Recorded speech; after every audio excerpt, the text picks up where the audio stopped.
Good morning my dear student, मैं राकेश पाल। आज के दिन पे हम लोग जो पढ़ना था कन्फर्मेशनल एनालिसिस, और कन्फर्मेशनल एनालिसिस में हमने पिछले टर्म पे बात किया था उसका मतलब क्या होता है कन्फर्मेशनल एनालिसिस। हाँ, इसके पहले हम लोग कन्फर्मेशनल एनालिसिस कुछ हमने आपको न्यूमान प्रोजेक्शन बनाया था। जैसे इस मॉलिक्यूल का न्यूमान प्रोजेक्शन कुछ हम लोग पिछले टर्म के छोटे छोटे टर्म के एक बार रिवीजन जरूर कर लेते हैं। पिछले टर्म में हमने दिखाया था कि न्यूमान प्रोजेक्शन में कैसे कैसे बनाते हैं। तो न्यूमान प्रोजेक्शन जैसे सपोज एथेन का बनाया था मैंने, तो इस वाले एटम को जो हम लोग सेंटर ये हाइड्रोजन होते थे, हाइड्रोजन ये कार्बन, ये सामने से जब देखते थे इस वाले हम लोग अगर देखते थे यहाँ से, तो ये जो सामने से कोई देखता था आगे से, तो ये वाला जो एटम दिखता था, लेकिन पीछे वाला इसका नहीं दिखता था। अगर सामने सामने थे पीछे, फ्रंट कार्बन को हम लोग पॉइंट से रिप्रेजेंट किया था और बैक कार्बन को किससे रिप्रेजेंट किया था, सर्कल से। तो ऐसे हमने ये चीजें आपको बता चुके थे। इस वाला अगर हम लोग ऐसे इस वाले को फ्रंट कार्बन बोला गया था, इस वाले को फ्रंट कार्बन, और ये सर्कल को हम लोग बैक कार्बन। फ्रंट कार्बन से कुछ ऐसे लगा हुआ था, ऐसे 3 एटम लगे हुए हैं, 120 120, अभी तो 120, पीछे वाला भी 120 है। किसी भी एंगल पे मैंने रोटेट कर दिया, किसी भी एंगल पे दिखा दे रहे, पीछे वाले को हम लोग किसी एंगल पे यहाँ पे कर दिया, ये सपोज दैट यहाँ पे है ये, ओके। किसी एंगल पे हमने रोटेट किया था, ये थीटा डिग्री होता था। थीटा को क्या बोला गया था आपको याद ही होगा, हम लोग क्या टॉर्सनल एंगल क्या बोला गया था, torsional angle, okay, torsional angle बोला गया था। और टॉर्सनल एंगल क्या था, ये प्रोजेक्टेड हम लोग एंगल था, तो हम लोग फ्रंट कार्बन और बैक कार्बन के बीच में जो लगता था, इसको टॉर्सनल एंगल बोला गया था, ओके। ये सब हम लोग डिस्कशन पहले कर चुके थे। और थीटा का लाइक करता था बिटवीन किसके बीच में, 0 से लेके हमारे पास 60 डिग्री के बीच में लगता था। तो 0 से और 60 डिग्री के बीच में लाइक करता है, 0 मतलब 0 भी हो सकता है, 60 भी हो सकता है, इन दोनों के बीच में क्या करेगा, लाइक करता था। और एक और बात आई थी टॉर्सनल स्ट्रेन, एक और टर्म यूज किया था, टॉर्सनल स्ट्रेन, टॉर्सनल स्ट्रेन है कि नहीं। तो टॉर्सनल स्ट्रेन की बात करते हैं, ये क्या होती थी, ये क्या था, ये फोर्स ऑफ रिपल्सन था, ये बॉन्डेड इलेक्ट्रॉन पेयर के बीच में रिपल्सन था, ये दोनों इलेक्ट्रॉन बॉन्डेड, ये बॉन्डेड, तो बॉन्डेड इलेक्ट्रॉन पेयर के बीच में फोर्स ऑफ रिपल्सन था, जो हम लोग किससे जुड़ा होता था, फ्रंट कार्बन और बैक कार्बन के बीच से, ओके। फ्रंट कार्बन एटम में जो बॉन्डेड इलेक्ट्रॉन होंगे, बैक कार्बन के एटम में जो हम लोग बॉन्डेड इलेक्ट्रॉन पेयर होंगे, वो रिपल्सन था, ये इलेक्ट्रोस्टैटिक रिपल्सन होती थी, ओके। इतना टर्म की बातें हमने बात कर चुका था। तो हमने आपको बताया था अगर ये सामने सामने होते तो उसको कौन सा फॉर्म बोलते थे, एक लिफ्ट फॉर्म, और जो हम लोग अगर कि 60 डिग्री वाले को क्या बोला था, स्टैगर्ड फॉर्म। इतनी बातें हमारी हो चुकी थी। आज हम लोग कन्फर्मेशनल एनालिसिस करने जा रहे हैं एथेन मॉलिक्यूल का, कन्फर्मेशनल एनालिसिस करने जा रहे हैं एथेन मॉलिक्यूल का। इतनी बातें हमारी पहले हो चुकी है। तो कन्फर्मेशनल एनालिसिस की मतलब क्या था, ये भी हमने बातें किया था।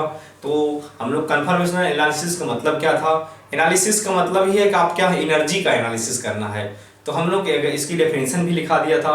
हम लोग कन्फर्मेशनल एनालिसिस क्या होता था, the study of energy of molecules, the study of energy of molecules with respect to क्या, angle of rotation, with respect to angle of rotation, इसको क्या बोलते थे, कन्फर्मेशनल एनालिसिस। तो मतलब अपन डिफरेंट रोटेशन पे हम लोग ये मॉलिक्यूल की एनर्जी को स्टडी करना ही क्या कहलाता है, हम लोग कन्फर्मेशनल एनालिसिस, ओके। तो कन्फर्मेशनल एनालिसिस हम लोग अगर एथेन मॉलिक्यूल की बात करने जा रहे हैं, आज हम लोग किस मॉलिक्यूल की बात करने जा रहे हैं, एथेन की। एथेन मॉलिक्यूल का हम लोग करने जा रहे हैं एनालिसिस। जैसे हम लोग पहले भी बात कर चुके हैं, ethane, this is ethane molecule, ethane molecule, okay. ये तो स्टार्ट करते हैं। तो सबसे पहले अगर मैं बात करूं कन्फर्मेशनल एनालिसिस में, तो जैसे हमने ये फ्रंट कार्बन 0 डिग्री से स्टार्ट करते हैं, ये फ्रंट कार्बन, ये बैक कार्बन। तो फ्रंट कार्बन से यहां से स्टार्ट कर देते हैं, ये फ्रंट कार्बन है और ये बैक कार्बन है। अभी हम लोग मान लिया कि ये सब सामने सामने 0 डिग्री का एंगल है, ये सामने सामने है। तो पहला स्ट्रक्चर हम लोग यही बनेगा, पहला मॉलिक्यूल यही बनेगा, ये, और यहाँ इसके ऊपर होगा, ये फ्रंट कार्बन हो गया ये वाला, इस पे 3 हाइड्रोजन लगे हुए हैं, ये 3 हाइड्रोजन, और बैक कार्बन पे क्या लगे हुए हैं हमारे पास, ये 3 हाइड्रोजन, ये 0 डिग्री एंगल, तीनों ये पीछे है, इसी के ऊपर है, ये इसके सामने, आगे से देखेंगे तो ये वाला पीछे वाला नहीं दिखेगा, इसी के ऊपर है। एक स्ट्रक्चर ये बना। हमने यहाँ पे आपको लिया था थीटा इक्वल टू कितना, 0 डिग्री है, कोई एंगल नहीं। अल्फा भी अभी एंगल ऑफ रोटेशन है, ये हम लोग एंगल ऑफ रोटेशन है, अल्फा क्या है, एंगल ऑफ रोटेशन। ओके, तो एंगल ऑफ रोटेशन।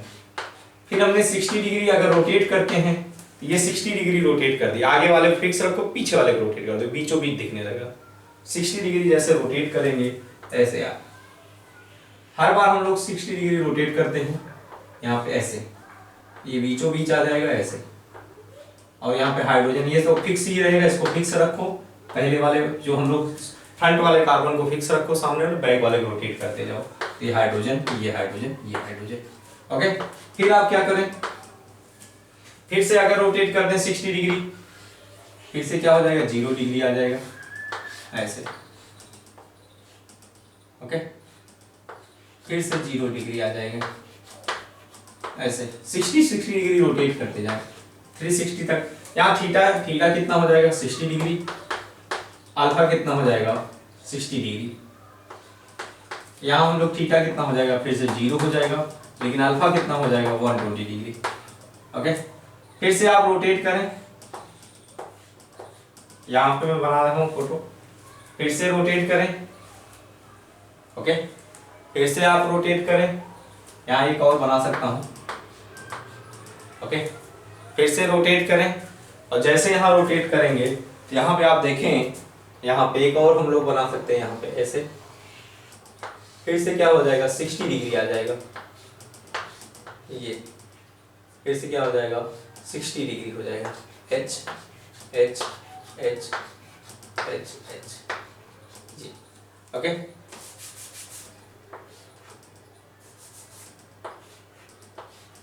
फिर से आप 60 डिग्री रोटेट कर दें, यहाँ 60 डिग्री का रोटेशन दिया, तो फिर से जब रोटेट करेंगे आप ऐसे, फिर से क्या हो जाएगा, 0 डिग्री एंगल हो जाएगा, 0 डिग्री। इन दोनों के बीच में 0 हो जाएगा। बट यहाँ पे अल्फा कितना हो गया, यहाँ थीटा फिर से 60 हो गया, लेकिन अल्फा कितना हो गया, 180। फिर से यहाँ पे अल्फा थीटा फिर से 0 हो गया, बट अल्फा कितना हो गया हमारे पास, कितना, 240। फिर से आप रोटेट करें 60 डिग्री, तो यहाँ पे हमारे पास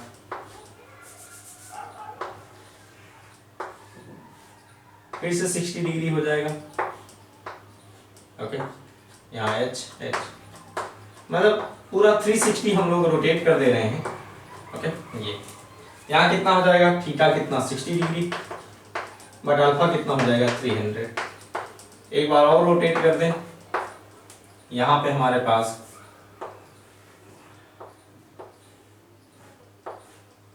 तो हम लोग क्या हो जाएगा, फिर से हम लोग टॉर्सनल एंगल क्या हो जाएगा, 0 हो जाएगा।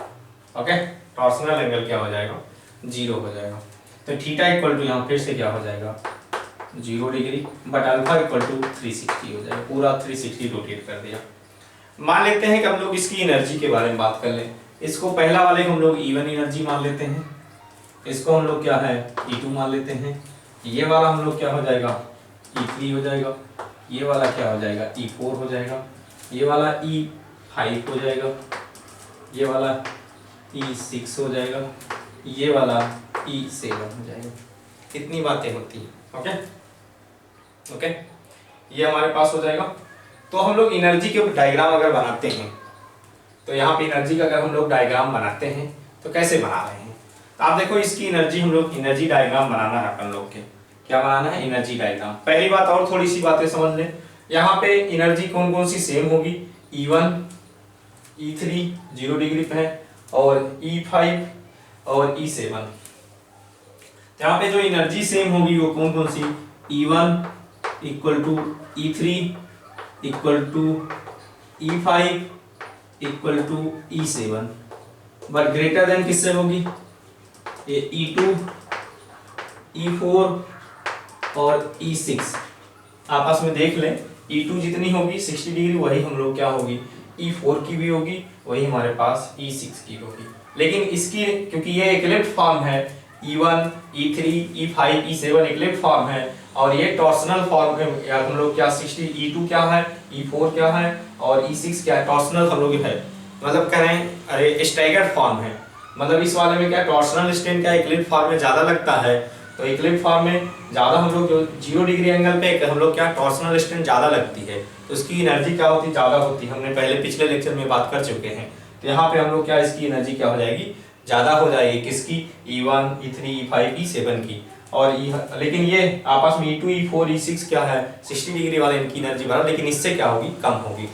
तो हमने ये बताया था, ये जैसे E1 है 0 डिग्री वाले कौन सा फार्मूला था, इक्लिप्स फॉर्म। कौन सा फार्मूला था, इक्लिप्स फॉर्म। 0 डिग्री वाले कौन सा फार्मूला था, हम लोग इक्लिप्स फॉर्म बोला गया था। ओके। और 60 डिग्री वाले कौन सा फॉर्म बोला गया था, स्टैगर्ड फॉर्म। स्टैगर्ड फॉर्म, ये बात बोला गया था। और अगर हम लोग स्टडी, अगर एनर्जी की स्टडी कराएं, इसका डायग्राम बनाएं, तो अगर एनर्जी का डायग्राम बनाते हैं हम लोग, तो आप एक बार देखें, बहुत सिंपल है डायग्राम बनाना। यहाँ पे रखते हैं एंगल ऑफ रोटेशन, इस लाइन पे क्या रखते हैं, angle of rotation. Angle of rotation alpha की वैल्यू, और यहाँ पे रखते हैं एनर्जी। एनर्जी का दिखाएंगे, हमारे पास दो एनर्जी है, E1 E2 है। मान लेते हैं ये जो सबसे कम वाली है E1 E2 इक्वल टू, नीचे है E4 E हमारे पास 6, और ये वाली कौन सी एनर्जी है हमारे पास, E1 E3 E5 और E7। Okay, E1 equal to E3 equal to E5 equal to E6। Okay, यहाँ पे तो हम लोग बना लेते हैं, कुछ नहीं है। ये 60 डिग्री, ये 120 डिग्री, ये 120 के बाद 180। ओके, ये हमारे पास कितना हो जाएगा, 180 के बाद हमारे पास 240, ये 300, ये हमारे पास क्या हो जाएगा 360। ऐसे 60 120 180 243। ओके, तो यहाँ पे हम लोग देख लेते हैं जीरो, ये जीरो, तो जीरो का मतलब है अल्फा, हम थीटा इक्वल टू जीरो या अल्फा इक्वल टू जीरो पे कितना है, तो कौन सी एनर्जी, E1। तो यहाँ पे E1, तो E1 ये है ये, और 120 पे कौन सी एनर्जी है, E2। तो यहाँ पे ऐसे E2। 180 पे कौन सी एनर्जी है, E3। E3 यहाँ पे होगा। 240 पे कौन सी एनर्जी है, E4। E4 यहाँ पे होगा। 300 पे कौन सा होगा, हम लोग E5। और हम लोग क्या नाम है, यहाँ 60 डिग्री पे कौन सा होगा, हमने दिखाया 0 पे E1। 60 पे कौन सी, थोड़ा सा अगर ऐसा देखें, 60 पे कौन वाली होगी, हम लोग यहाँ पे देख लें, 60 वाले पे E2 होगी। ओके, 60 वाले पे E2 होगी। थोड़ा सा गलत बन गया, इसको करेक्ट करते हैं। ओके,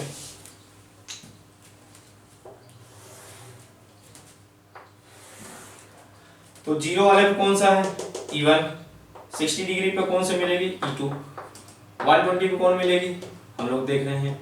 120 पे कौन से मिलेगी, हम लोग E3। 180 पे कौन से मिलेगी, E4। 240 पे कौन मिलेगी, हमारे पास E5। 300 पे कौन सी मिलेगी, E6। और 360 पे कौन मिलेगी, E7। ये है, आप ये मिला दें कर्व जैसे, एनर्जी का डायग्राम ऐसे कर्व जैसे बना दें, ऐसे कर्व टाइप, ऐसे बन जाएगा। ये एनर्जी का डायग्राम है, आप बना सकते हैं, बहुत सिंपल बनाना, कोई खास इसमें ये नहीं है। ठीक है, बस आपको कर्व टाइप ऐसे बना दे, ऐसे ऐसे कर्व टाइप, ये आपका हम लोग क्या हो जाएगा, एनर्जी डायग्राम। ओके, ये और तो ये वाली जो लाइन है कौन सी है, इक्लिप्स फॉर्म वाली है। ये वाली लाइन जो ऊपर वाली कौन सी है, इक्लिप्स वाली है। ये कौन सी लाइन है, इक्लिप्स फॉर्म वाली है, ये इक्लिप्स। और ये वाली कौन सी है, स्टैगर्ड है। ये कौन सी है, स्टैगर्ड वाली है, ये वाली लाइन, ये हो गया। और ये वाला अगर कहीं बीच में लेते तो कौन सा फॉर्म होता है, स्क्यू फॉर्म, स्क्यू वाली हो जाती है। कहीं इन दोनों के बीच में कोई एंगल पे स्क्यू। और हमने ये डिफाइन किया था, ये हम लोग एनर्जी का जो गैप होता है उसको बोलते हैं क्या, टॉर्सनल। अगर बात करते ये सॉरी एनर्जी को हम लोग क्या बोलते हैं, रोटेशनल बैरियर। जो एनर्जी का गैप होता है इसको क्या बोलते हैं, तो हम लोग रोटेशनल बैरियर। क्या होता है रोटेशनल बैरियर, आगे हम लोग डिफाइन करेंगे। तो रोटेशनल बैरियर क्या होता है, तो मतलब अगर आप कहें कि ये क्या होता है, तो रोटेशनल बैरियर को बोलते हैं, तो मतलब अगर एनर्जी डिफरेंस बिटवीन क्या लीस्ट स्टेबल, अगर लीस्ट स्टेबल है मोर स्टेबल, या मोर स्टेबल लीस्ट स्टेबल है मोर स्टेबल, तो ये क्या है, डेल्टा ई क्या है, रोटेशनल बैरियर। और रोटेशनल बैरियर क्या होता है, energy difference between least stable form and most stable form को क्या बोलते हैं, रोटेशनल बैरियर। ओके, इसको क्या बोलते हैं, रोटेशनल बैरियर बोलते हैं डेल्टा ई को। आगे हम लोग ढेर सारे क्वेश्चन करेंगे ये। तो आप पूरा ये इथेन मॉलिक्यूल का ऐसे हमको आपको बोर्ड में बनाने का आ सकता है, और नीट में तो नहीं आ सकता क्योंकि ये नीट के लेवल का है, जेई मेंस के लेवल नहीं है। अगला जो बनाने जा रहे हैं उसका जेई मेंस लेवल में आता है, जेई मेंस या जेई एडवांस में पूछे गए क्वेश्चन है तो बहुत ज़्यादा सिंपल, इस लेवल क्वेश्चन नहीं पूछे जाना चाहिए, फिर भी हम लोग आते हैं। ओके, हम लोग ब्यूटेन का बनाने जा रहे हैं, उसका हम लोग पूछा जाता है। ओके, आप लिख लें एक बार।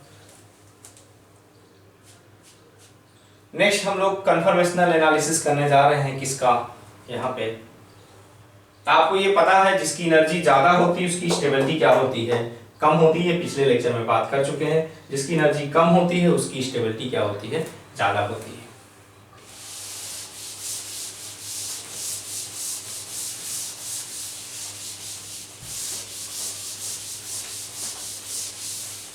अब हम लोग जो करने जा रहे हैं कन्फर्मेशनल एनालिसिस ब्यूटेन, किसका करने जा रहे हैं, ब्यूटेन मॉलिक्यूल का। अब हम लोग किसका करने जा रहे हैं, ब्यूटेन मॉलिक्यूल का। ये हम लोग ब्यूटेन मॉलिक्यूल का करने जा रहे हैं कन्फर्मेशनल एनालिसिस ये। और मैं आज के दिन पे ब्यूटेन मॉलिक्यूल को ऐसे बनाता हूँ क्योंकि जो कन्फर्मेशनल एनालिसिस करना CH3 है और यहाँ पे H, ये जिसको मैं इसको मान लेते हैं अल्फा है, ये फ्रंट कार्बन अल्फा, ये बैक कार्बन बीटा बना लेते हैं। ठीक है, तो हम लोग ये ऐसे इसका एनालिसिस करने जा रहे हैं, फ्रंट कार्बन अल्फा और बैक कार्बन बीटा को मानते हैं। तो फ्रंट कार्बन मतलब कुछ है नहीं ऐसा कि अब इस पे बस यहाँ इथाइल के बजाय हम लोग क्या लग गए हैं, मिथाइल लग गए हैं, और कुछ नहीं है। इथाइल के बजाय क्या लग गए हैं, मिथाइल लग गए हैं फ्रंट और बैक पे, और कुछ नहीं। यहाँ पे अगर सपोज दैट यहाँ हटा के इसको मिथाइल लगा देते हैं तो ऐसा दिखा देते हैं। अगर आपको कोई कार्बन जैसे चीजें लगा देता हूँ, ओके, तो यहाँ पे मतलब कुल मिला जुला मिथाइल लग गया और कुछ ऐसा नहीं है। ओके, तो यहाँ पे हम लोग कार्बन की बजाय हम लोग जो मिथाइल लग गया है, तो आप यहाँ पे क्या कोई भी कार्बन जैसे चीजें लगा देते हैं। यहाँ पे हम लोग बैलेंस तो नहीं कर रहे हैं, ये कार्बन सपोज दैट ये लग गया कार्बन, ये इस कार्बन पे भी 3 बार हम लोग HH लगेगा, इस बात को ध्यान रखेंगे। ठीक है, इस कार्बन पे 3 बार हम लोग क्या लगेगा, HH लगेगा। ये हम लोग स्ट्रक्चर, यहाँ पे ये कार्बन कार्बन मतलब मिथाइल मिथाइल, ये हमारे पास ये कार्बन, ये फ्रंट हो गया, और ये CH3 है। मैं यहाँ पे CH3 नहीं दिखा रहा हूँ अभी, और पीछे वाला कार्बन ये है बीटा, ये अल्फा हो गया, ये क्या हो गया अल्फा हो गया, ये बीटा हो गया। ओके, तो ये हमारे पास इसका हम लोग एनालिसिस करने जा रहे हैं। थोड़ा फास्ट लेते हैं नहीं तो क्या है टाइम हो जाता है। तो देखो हम लोग क्या करते कैसे हैं, तो फ्रंट कार्बन कैसे बनाते हैं एनालिसिस, ये फ्रंट कार्बन ऐसे, यहाँ पे ये फ्रंट कार्बन हो गया, ये फ्रंट कार्बन से क्या क्या लगा, ये मिथाइल लगा है, और 3 H लगे हुए हैं ऐसे आप बना देते, ये फ्रंट कार्बन हो गया। बैक कार्बन ये गोला वाला जो हम लोग गोला से बनाए हुए हैं, बैक कार्बन हो गया। बैक कार्बन पे भी क्या लगा, H लगा है। तो पहले 0 डिग्री वाला हम लोग ले रहे हैं, 0 डिग्री वाला पहले सामने सामने ऐसे ऐसे, मिथाइल के सामने मिथाइल दिखेगा, इस वाले मिथाइल के सामने मिथाइल। ओके, ये यहाँ पे H। तो मेरी बात सुनना अच्छे ढंग से। तो एक आज और स्ट्रेन है यहाँ पे आई है जिसको बोलते हैं स्टेरिक है। ये ग्रुप रिपल्सन करेगा, मान ली CH3 मतलब बड़े बड़े ग्रुप होने के कारण क्या करेंगे, रिपल्सन करेंगे। तो इसको बोलते हैं स्टेरिक स्ट्रेन। क्या बोलते हैं, स्टेरिक स्ट्रेन। एक और स्ट्रेन आ गई स्टेरिक स्ट्रेन, या इसको वंडरवाल्स स्ट्रेन भी पढ़ते हैं, या हम लोग क्या पढ़ते हैं, वंडरवाल्स स्ट्रेन। क्या पढ़ते हैं, वंडरवाल्स स्ट्रेन। तो वंडरवाल्स स्ट्रेन, स्टेरिक स्ट्रेन या वंडरवाल्स स्ट्रेन एक ही बात है। ये क्या होती है, ये भी क्या है, एक फोर्स ऑफ रिपल्सन है। क्या है, फोर्स ऑफ रिपल्सन है। किससे लगेगा, तो इसकी एक लाइन की डेफिनेशन लिख लें, ज़्यादा कुछ नहीं है, लिखें यहाँ पे लिखना। The force of repulsion, steric strain is defined as, steric strain is defined as, steric strain is defined as the force of repulsion, steric strain is defined as the force of repulsion, the force of repulsion between, the force of repulsion between atoms, between atoms या group of atom, यहाँ हो सकता है chlorine लगा हो, bromine लगा हो, तो हम लोग द स्टेरिक स्ट्रेन क्या हुई, the steric strain is the defined as the force of repulsion between atom हो सकता है या ग्रुप ऑफ एटम, जैसे SCl3 ग्रुप ऑफ एटम है तो बिटवीन, तो यही हमने लिखा अभी तक, steric strain is defined as the force of repulsion between atom या group of atom, group of atom, तो बिटवीन एटम या group of atom associated with, किससे जुड़ा होगा, associated with front carbon and back carbon. तो मतलब कुल मिला जुला के ये कह सकते हैं कि हम लोग स्टेरिक स्ट्रेन क्या है, steric strain is defined as the force of repulsion between atoms या group of atom associated with front carbon and back carbon. ठीक है, तो हम लोग क्या होगा, तो मैं सीधे आपको बोल दूं ये स्टेरिक स्ट्रेन क्या होगा, स्टेरिक स्ट्रेन क्या होती है, तो ये फोर्स ऑफ रिपल्सन होती है जो ये ग्रुप के कारण लगा है, ये ग्रुप ऑफ एटम और ग्रुप ऑफ किससे जुड़ा हो, फ्रंट कार्बन और बैक कार्बन, ये फ्रंट कार्बन है और ये बैक कार्बन से एसोसिएट हो जुड़ा हो। तो मैंने यही डेफिनेशन लिखाया, तो steric strain is defined as the force of repulsion between group atom या group of atom associated with front carbon and back carbon. ये क्या होगा, ऑलवेज क्या होगा, कम होगा, क्योंकि ये हम लोग क्या है स्टेरिक के कारण हो रहा है, भीड़ भाड़ के कारण हो रहा है रिपल्सन, लेकिन ये किससे कम होगी, टॉर्सनल स्ट्रेन से। तो ऑलवेज क्या होगा, स्टेरिक जब magnitude of value, the magnitude value of steric strain is always less than torsional strain. तो ये इसकी जो मैग्नीट्यूड वैल्यू होगी स्टेरिक स्ट्रेन की, वो कम होगी किससे, टॉर्सनल स्ट्रेन, मतलब टॉर्सनल स्ट्रेन ज्यादा बड़ा स्ट्रेन है, वो ज्यादा रिपल्सन करेगा। तो ये कह सकते हैं कि ऑलवेज क्या होगा, जो हम लोग मैग्नीट्यूड की वैल्यू होगी, मतलब कहने का मतलब है टॉर्सनल स्ट्रेन ज्यादा होगा, जो मैग्नीट्यूड ऑफ वैल्यू होगी वो टॉर्सनल स्ट्रेन की वैल्यू ज्यादा होगी, टॉर्सनल स्ट्रेन ज्यादा होगा किससे, स्टेरिक स्ट्रेन से, ऑलवेज स्टेरिक स्ट्रेन, ये क्या होगी, वैल्यू क्या होगी, ज्यादा होगी। ओके, अब हम लोग अगर इसका बनाना स्टार्ट करते हैं, तो पहले तो ये हम लोग आ गई टॉर्सनल स्ट्रेन क्या होती है, इसमें ये मैग्नीट्यूड पास में ज्यादा मिथाइल रिपल्सन करेंगे।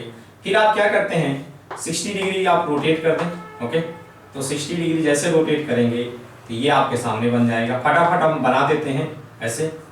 ओके, आप देखो ऐसे एक बार बना लिया करें 60 डिग्री, पहले 0 डिग्री वाला 60 डिग्री वाला ऐसे बना लिया करें, ये 60 डिग्री वाला हो गया। ओके, ये फिर रोटेट करेंगे क्या है, हम लोग कितने डिग्री पे आ जाएगा, फिर से 0 डिग्री पे आ जाएगा, फिर ऐसे आप बना लिया करें 0 डिग्री आ गया, इसको फिक्स कर दें, इसको कुछ करने की जरूरत नहीं, ये वाला 0 डिग्री आ गया, आगे हम लोग लगा लेंगे ऐसे, फिर रोटेट करेंगे 60 डिग्री, कितने बार आ गया, फिर रोटेट करेंगे फिर से 60 डिग्री आ गया ऐसे, फिर से आप रोटेट करोगे। ओके, यहाँ पे बना देते हैं, फिर से रोटेट करेंगे, फिर से 0 डिग्री दिखने लगेगा। ओके, फिर से आप रोटेट करोगे थोड़ी जगह छोड़ के, तो एंगल हम लोग यहाँ थीटा इक्वल टू 0 होगा, कुछ वैल्यू भी लिखना पड़ेगा, theta equal to 0, alpha equal to हमारे पास ये 0, यहाँ थीटा इक्वल टू कितना आ जाएगा, ध्यान से सुनना, थीटा इक्वल टू हमारे पास कितना आ जाएगा 60, अल्फा इक्वल टू कितना आ जाएगा 60, यहाँ alpha equal to theta equal to कितना आ जाएगा 0, अल्फा इक्वल टू कितना आ जाएगा हमारे पास कितना 120, फिर से अल्फा थीटा इक्वल टू हमारे पास 60 डिग्री आ जाएगा, अल्फा इक्वल टू कितना आ जाएगा हम लोग 180, यहाँ पे हम लोग थीटा इक्वल टू फिर से 0 और अल्फा इक्वल टू कितना आ जाएगा 240, फिर से रोटेट करेंगे, घुमाएंगे 60 डिग्री, थोड़ा सा जगह छोड़ देते हैं, आगे इन सब के नाम और लिखना पड़ेगा, फिर से हम लोग लिखेंगे ऐसे, तो यहाँ पे 60 डिग्री। ओके, यहाँ पे अल्फा, ये अल्फा हम लोग थीटा इक्वल टू कितना आ जाएगा थीटा इक्वल टू 0 डिग्री, यहाँ पे थीटा इक्वल टू 0 है। ओके, यहाँ पे थीटा इक्वल टू 60 डिग्री आ जाएगा। फिर से अल्फा इक्वल टू कितना हो जाएगा 300। फिर से आप रोटेट करेंगे ऐसे, यहाँ पे 0 डिग्री पे आ जाएंगे। ओके, ऐसे तो लगा लेते हैं क्या क्या लगा। मिथाइल ये फिक्स कर देते हैं ऐसे, मिथाइल ये वाला मिथाइल कहाँ पहुँच जाएगा यहाँ पे, और H कहाँ आ जाएगा, ये तो फिक्स है अंदर वाला। ये वाला रोटेट कर दिया 60, C3 यहाँ पे आ गया, ये वाला C3 यहाँ पे आ गया, H यहाँ आ जाएगा, H यहाँ, ये H ऐसे सिंपल। फिर से जब करेंगे तो यहाँ पे मिथाइल पहुँच जाएगा, सॉरी यहाँ पे क्या, ये मिथाइल है, ये तो फिक्स ही है ऊपर ये वाला, और यहाँ पे H फिक्स है। ये रोटेट किया तो मिथाइल यहाँ पे आ गया, C3 यहाँ पे आ गया, H यहाँ पे, H यहाँ पे। फिर से आपने रोटेट जब किया तो यहाँ पे ये तो फिक्स ही है, C3 H ये फिक्स ही है, और ये वाले रोटेट किया फिर से जब रोटेट करेंगे C3 ये यहाँ पे आ जाएगा, और ये H यहाँ पे, H यहाँ पे। फिर से जब रोटेट करेंगे तो C3 यहाँ पे H, C3 ये तो फिक्स ही रहने दो, C3 बीच वाला आप कुछ मत करो, H यहाँ पे ऐसे। फिर जब रोटेट करेंगे तो यहाँ पे आ गया C3 और H यहाँ पे। फिर से जब रोटेट करेंगे तो बीच में यहाँ C3 आ जाएगा। ओके, ये तो फिक्स रहने दो, ये क्या करें, ये फिक्स रहने दिया करें, C3H ये फिक्स रहने दे। ये C3 कहाँ पहुँच जाएगा, यहाँ पे पहुँच जाएगा, ये C3 यहाँ पे, H यहाँ पे, H यहाँ पे। ओके, फिर से ये क्या हो जाएगा, वहीं पे फिर से पहुँच जाएगा C3, ये C3 यहाँ पे, H ये तो फिक्स रखें, ये C3 यहाँ पे आ जाएगा, H ये। ओके, तो मैं अब अगर यहाँ पे थीटा कितना हो जाएगा 0 और अल्फा कितना हो जाएगा 360, ये हो जाएगा। अब नाम दे देते हैं, इनका नाम क्या क्या है। पहली बात तो नाम, पहला जो हम लोग अगर नाम करें सबसे ज्यादा अगर एनर्जी अगर बात करें, इसको E1 लेते हैं, E1।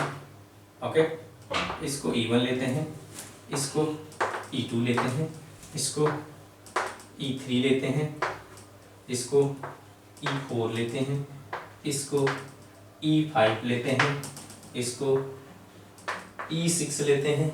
ओके, इसको E7 लेते हैं। ओके, E7 लेते हैं, इसको E7 लेते हैं। तो नाम की बात कर लेते हैं, पहले इसको नाम क्या देते हैं। तो सबसे ज्यादा अगर आप एनालिसिस करें, सबसे ज्यादा कौन वाला फिगर स्टेबल होगा। एक्चुअली यहाँ पे स्टेरिक स्ट्रेन, क्योंकि 0 डिग्री पे टॉर्सनल स्ट्रेन मैक्सिमम होगी। पहली बात तो 0 डिग्री वाले पे टॉर्सनल स्ट्रेन सबसे ज्यादा मैक्सिमम होगी, ये बात फिक्स है कि यहाँ पे सबसे ज्यादा टॉर्सनल स्ट्रेन, ऊपर से स्टेरिक स्ट्रेन भी, क्योंकि ये बल्कि ग्रुप सबसे पास पास है, सबसे ज्यादा हम लोग लगेगा। तो सबसे ज्यादा एनर्जी किसकी होगी, तो E1 की होगी, लेकिन किसके, और E7 की, दोनों एक ही हम लोग हैं। तो E1 E7 की सबसे ज्यादा एनर्जी होगी, E1 और E7 की सबसे ज्यादा एनर्जी होगी। लेकिन ये क्या होगा, ग्रेटर देन किससे होगा, ग्रेटर देन किससे होगा, और कहीं तो ऐसा है नहीं। ठीक है, फिर ग्रेटर देन किसके, फिर उसके बाद E3 अगर आप एनालिसिस करें, E3 0 डिग्री वाला कहाँ है, E5, इन दोनों क्या है, इक्वल ही है एनर्जी। ओके, तो मतलब E3 और E5 की एनर्जी क्या इक्वल है, आप फिगर देख ले आराम से।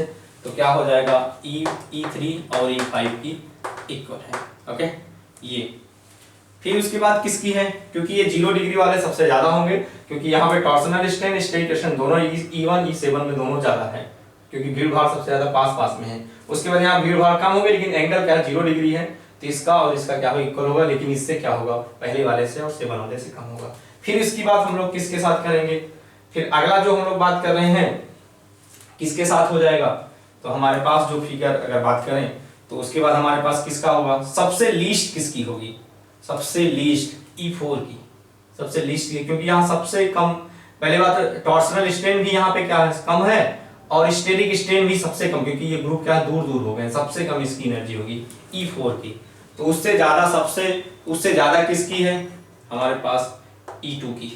लेकिन E2 और एक बार ध्यान से देखें, E6 बराबर हो, इक्वल होंगे। ठीक है, और सबसे कम किसकी होगी, E4 की एनर्जी होगी। नाम भी रख लेते हैं, जो सबसे कम एनर्जी होती है उसका क्या बोलते हैं, एंटी फॉर्म, एक दूसरे का अपोजिट है, तो उसका नाम क्या होता है, एंटी, क्या नाम होता है, एंटी फॉर्म होता है ये। ओके, और ये जो 60 डिग्री वाले हैं इनका नाम 60 डिग्री मिथाइल, ये 60 डिग्री स्टैगर फॉर्म है, लेकिन इस स्टैगर फॉर्म को क्या बोलते हैं, अपोजिट हो गया तो इसका नाम एंटी रख दिया गया। इस स्टैगर फॉर्म वाले का नाम क्या है, गॉस फॉर्म। क्या है, गॉस फॉर्म। इसका नाम क्या है, Gauss form, GAUCHE, Gauss form पढ़ते हैं। तो मतलब ये E2 का और E2 E6 का क्या नाम है, गॉस फॉर्म है, यहीं लिख देते हैं। ओके, और E4 का नाम क्या है, एंटी है। ओके, और E1 E3 और E5 का नाम क्या होता है, ये सबसे ज्यादा ये इक्लिप्स फॉर्म